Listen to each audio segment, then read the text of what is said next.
बिस्मिल्लाहिर्रहमानिर्रहीम। अस्सलाम वालेकुम नाज़रीन, अल्लाह ताला आपकी सेहत और इज़्ज़त की हिफाजत करे, आप और आपके अहले खाना खुश रहें।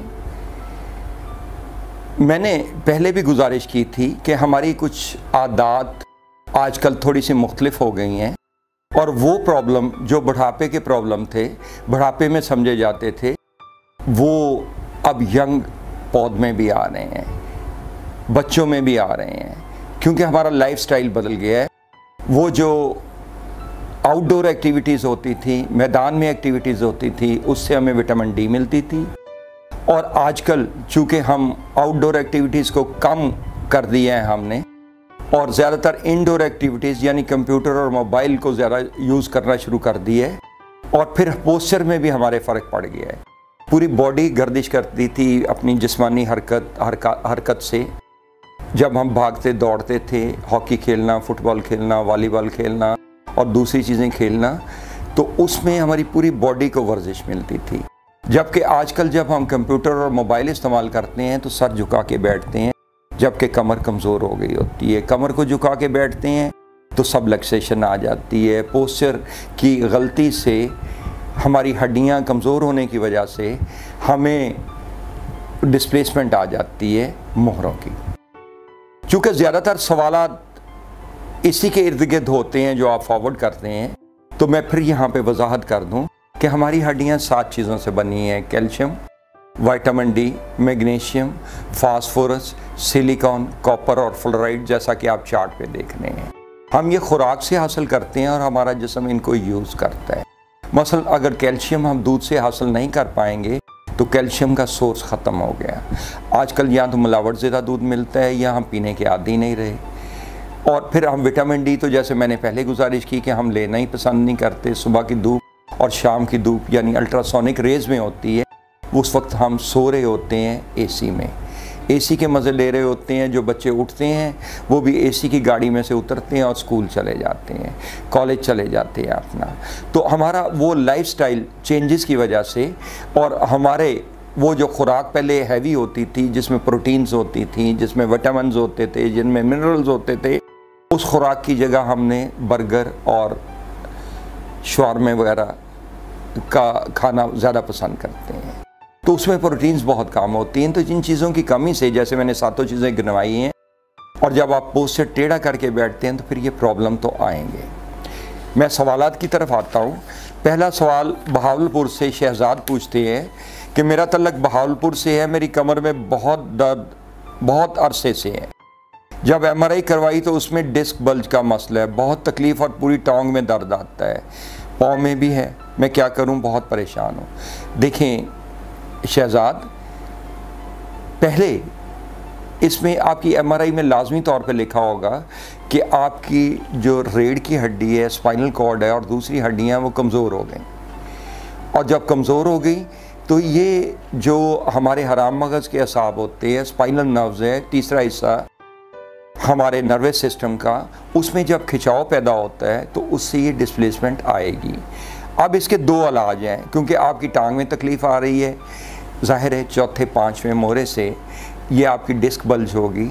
और जैसे आपने लिखा है कि डिस्क का मसला है, डिस्क बल्ज होगी यकीनन, या हर्निएटेड होगी या पर्टियन हुई होगी।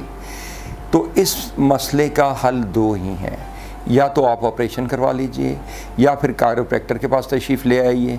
हाँ, इंशाल्लाह बग़ैर दवाइयाँ और बग़ैर सर्जरी के ये ठीक हो जाएगा। और आप जब तक अपनी बुनियाद ठीक नहीं करेंगे, यानी उन 7 चीज़ों की अपनी खुराक में से अपनी ठीक नहीं करेंगे, ये मसला बार बार आता रहेगा। आज कमर में आया है, कल हो सकता है गर्दन में आए या जिस्म के किसी और हिस्से में आए, क्योंकि जब तक आपकी बुनियाद ख़राब रहेगी, यानी इन 7 चीज़ों की कमी पूरी नहीं होगी, उस वक्त तक ये मसला बार बार आता रहेगा और एक के बाद दूसरी जगह आता रहेगा। तो बेहतर है कि अपना चेकअप कराइए और अपना इलाज कीजिए और बुनियाद को भी ठीक कीजिए और ये जो डिस्प्लेसमेंट आ गई है इसको भी ठीक कराइए। अदनान कहते हैं कि मेरी गर्दन और कंधों में बहुत दर्द 1 साल से है, जिसकी वजह से मेरी नज़र भी कमज़ोर हो गई और मेरा हर वक्त सर दर्द करता है। कुछ समझ नहीं आ रहा क्या करूं, इस दर्द को कैसे ख़त्म करूं। अदनान, ये जो आप सर झुका के बैठते हैं मोबाइल पे और कंप्यूटर पे, और जो आपकी रीढ़ की हड्डी में कमज़ोरी आ जाती, जैसे मैंने अभी गुजारिश की आपसे, तो उसकी वजह से ये डिस्प्लेसमेंट आ गई होगी C1, 2 और C6 में। C1, 2 से सर, चेहरों और इन हिस्सों को ऑक्सीजन की सप्लाई कम होती है, फ्रेश ब्लडेड ऑक्सीजन की सप्लाई कम होती है। और C6 गर्दन, कंधों और बाजुओं को ब्लड फराहम करता है। इससे आपकी नींद भी यकीनन ख़राब हुई होगी और सर दर्द तो रहेगा, क्योंकि दिमाग को ऑक्सीजन कम जा रही है। जब ऑक्सीजन कम जाएगी तो न्यूरॉन्स दिमाग के एक्सपेंड करेंगे उस ऑफसेट करने के लिए, उस कमी को, उस झुंझलाहट को, और उस झुंझलाहट में आपके सर दर्द भी होगा, मिग्रेन भी आएगी और चेहरे पे खिंचाव भी आएगा। तो इसका इलाज कराइए, कायरोप्रैक्टर के पास आइए, बगैर दवाइयों के अगर इलाज करना है, या अपने डॉक्टर के पास जाइए, वो आपको बेहतर तौर पे एडवाइस कर सकेगा कि ये कमी कैसे पूरी करें, इसका सर्जरी के ज़रिए इलाज करें या कैसे इलाज करें। जवाद मुल्तान से कहते हैं कि कायरोप्रैक्टर तरीका इलाज है क्या, इंसानी जिस्म में जितनी दर्दें हों उसको दूर कैसे कर सकते हैं, क्या मसलन फ्रोज़न शोल्डर, सीने का दर्द वगैरह, क्योंकि बहुत से लोगों को कायरोप्रैक्टर का नहीं पता क्या है। जवाद आप दुरुस्त कह रहे हैं, कायरोप्रैक्टर तरीका इलाज नेचर के नज़दीक है और आजकल बैरूनी ममालिक में हर एक जगह इसकी प्रैक्टिस की जाती है। दवाइयों पे बहुत स्ट्रिक्ट कंट्रोल हो गया है। कायरोप्रैक्टर की अलोन अमेरिका में 50 यूनिवर्सिटीज़ ये टीच कर रही हैं। पूरा यूरोप इससे भरा पड़ा है इसकी यूनिवर्सिटी से। कनाडा का पाल्मर कॉलेज बहुत मशहूर है। अब एशिया में भी कॉलेजेस बनने शुरू हो गए। टोक्यो में यूनिवर्सिटी है IMU के नाम से, कोलालमपुर में यूनिवर्सिटी है, और इंडोनेशिया ने अब ये अडॉप्ट किया है। चूँकि पाकिस्तान में कायरोप्रैक्टर तरीका इलाज नहीं है और हमारे कॉन्सेप्ट में शामिल हो गया कि कोई दर्द वगैरह बगैर दवाइयों के दूर नहीं हो सकती, तो आप इससे नावाकिफ़ हैं। इंशाल्लाह आज आप वाकिफ़ हो गए हैं, कल दूसरे लोग भी वाकिफ़ हो जाएंगे। तो कायरोप्रैक्टर इलाज नेचर के, मैं कह रहा था, ज़्यादा नज़दीक है।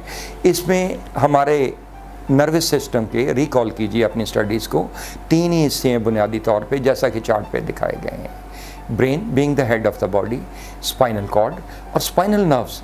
स्पाइनल कॉर्ड हार्ट के पंप करने पे तकसीम करती है ब्लड को, जो पूरे जिस्म में जाता है, और पूरे जिस्म के ऑर्गन्स की जो इनपुट है ब्लड है, और आउटपुट में अल्लाह ताला ने उनको मुख्तलिफ काम तफवीज़ कर रखे हैं। जैसे टांगों का काम चलना है, बाजू का काम आप जानते हैं, गर्दन का काम, सर का काम, इवन सर को ऑक्सीजन की ज़रूरत होती है। और ये सारी की सारी जितनी है नर्वस सिस्टम का मेन हिस्सा जो है स्पाइनल कॉर्ड, वहाँ से तकसीम होती है, और स्पाइनल नर्व्स अपनी मंजिल मकसूद यानी हर ऑर्गन्स तक इस खून को पहुँचाती है क्या आपके जिस्म में, मेरे जिस्म में, हर एक के जिस्म में। यानी जो कुछ हम खाते पीते हैं वो तो खून में कन्वर्ट हो जाता है, और जब खून में कन्वर्ट हो जाता है तो जहाँ पे खून पहुँचेगा वहाँ ठीक रहेगा सब कुछ। जहाँ खून नहीं पहुँचेगा वो दर्द तकलीफ तो आएगी ना।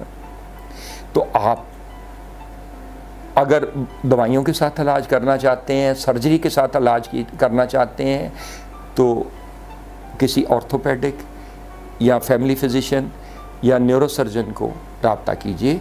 और अगर आप बग़ैर अद्वियात और बग़ैर सर्जरी के इलाज चाहते हैं तो हम कायरोप्रैक्टर हाज़िर हैं आपकी खिदमत के लिए।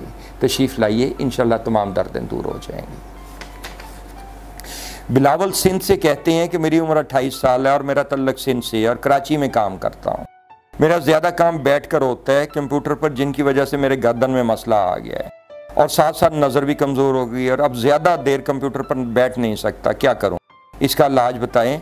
मैंने अभी तक किसी डॉक्टर को चेक नहीं करवाया। ज़रूर कराइए अदनान, बिलावल, अपना चेकअप कराइए, अपनी MRI कराइए, जो डिस्प्लेसमेंट आ गई है उसको दूर कराइए, आपकी रीढ़ की हड्डी में जो कमज़ोरी आ गई उसको भी दूर कराइए।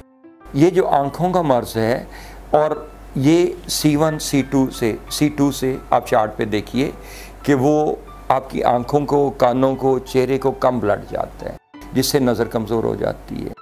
आप जब अपना कंप्यूटर इस्तेमाल करते हैं तो एक मेहरबानी करें कि मॉनिटर को थोड़ा अपनी जिस्म को 90 डिग्री पे रखते हुए, झुक के बैठने के बजाय इसको 90 डिग्री पे रखते हुए मॉनिटर को थोड़ा ऊपर कर लीजिए, रेज कर लीजिए। मेज़ ऐसा ले लीजिए या नीचे कुशन रख लीजिए, या कुछ किताबें रख लीजिए, या कुछ चीज़ ऐसी रख लें जिससे मॉनिटर रेज हो जाए, ताकि आपको गर्दन झुकानी ना पड़े। आपकी नज़र में जो कमज़ोरी आ गई है ये C1 C2 से आई है, उससे डिस्क बल्ज अपनी जगह हो गई होगी जिससे ये प्रॉब्लम आया है। इसको दूर कराइए, अपने आई स्पेशलिस्ट से रजू कीजिए, वो इसका इलाज अफेक्ट का करेगा और कायरोप्रैक्टर के पास आएंगे तो वो कॉज का इलाज करेगा। यानी जो इसकी बुनियाद बनी है, मज़ीद नज़र अगर वो कायरोप्रैक्टर ठीक कर देता है आपके C2 से सल्फेक्सेशन, तो मज़ीद नज़र आपकी कमज़ोर नहीं होगी। सदीक कहते हैं कि आप अपना प्रोग्राम में बता रहे थे कि हड्डियाँ 7 चीज़ों से बनी हैं, लेकिन मुझे ये जानना है कि अगर जिस्म में विटामिन डी की कमी हो जाए तो इसका कैसा पूरा करें, खुराक से या अद्वियात से। विटामिन डी सदीक एक इंतहाई ज़रूरी विटामिन है। ये इस हद तक असर करता है कि आपके DNA को भी असर करता है। विटामिन डी सबसे ज़्यादा सूरज की छाँव में होता है। कौन सी सूरज की छाँवें? सुबह और शाम की, जब छाँवें ठंडी होती, अल्ट्रासोनिक रेस, फजर के वक्त की जब अभी तमाज़त नहीं होती उनमें, और मगरब के वक्त की, उसमें बैठिए सबसे ज़्यादा उनमें पाई जाती है। हाँ, मछली अंडे में भी पाई जाती है, अब उससे भी उसका इस्तेमाल भी आपको इससे बेहतरी ला सकता है। इंतहाई मैंने कहा ज़रूरी विटामिन हैं। इवन जो आप दूध पीते हैं, कैल्शियम पीते हैं, वो भी जज़ब नहीं हो सकता जब तक विटामिन डी पूरा नहीं है, क्योंकि उसने रिएक्शन से विटामिन डी के साथ रिएक्ट करके फिर आपके हड्डियों का जुज़्वे बदन बनना है।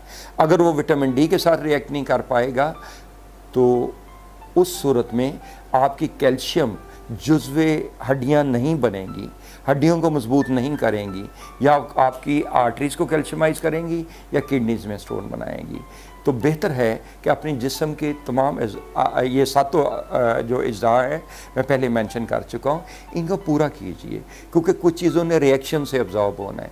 जब वो तक वो रिएक्ट नहीं कर पाएंगी, वो आपके मसले का हल नहीं बनेंगी। उम्मीद है कि मेरा जवाब आपकी समझ में आ चुका होगा और आपको अपने सवाल का जवाब मिल चुका होगा। नाज़रीन, ये तो थे आपके सवालात। मैं हर प्रोग्राम में आपसे दरख्वास्त करता हूँ कि आप चंद चीज़ों की तरफ तवज्जो दें, यानी पहले अपनी प्रोटीन्स की तरफ, जैसा मैंने इन सातों चीज़ों का जिक्र किया, तो अपनी प्रोटीन्स के विटामिन और मिनरल्स का इस्तेमाल कीजिए। दूसरा, एक्सरसाइज कीजिए। इंडोर एक्टिविटी में ठीक है, ज़रूर करें इंडोर एक्टिविटीज़ का इस्तेमाल, लेकिन साथ साथ आउटडोर एक्टिविटीज़ का भी इस्तेमाल करें। सुबह और शाम का धूप का इस्तेमाल करें ताकि आपको विटामिन डी मिल सके। नींद पूरी कीजिए, क्योंकि आपके दिल की बैटरी चार्ज होनी है। और आखिर में सबसे ज़रूरी चीज़, अपने नर्वस सिस्टम को ठीक कीजिए। इसके अज्जा पूरे करने के साथ साथ अपना पोस्चर भी सीधा रखिए ताकि आपको सबलक्सेशन ना आए, आपकी हड्डी में डिस्प्लेसमेंट ना आए, आप नेचुरल वे जो है उसको उसके मुताबिक बैठें उठें। मुझे नाज़रीन इजाज़त दीजिए। अल्लाह ताला आपके और आपके अहल खाना की सेहत की हिफाजत करे, आपको खुश खुर्रम रखे। अल्लाह हाफ़िज़।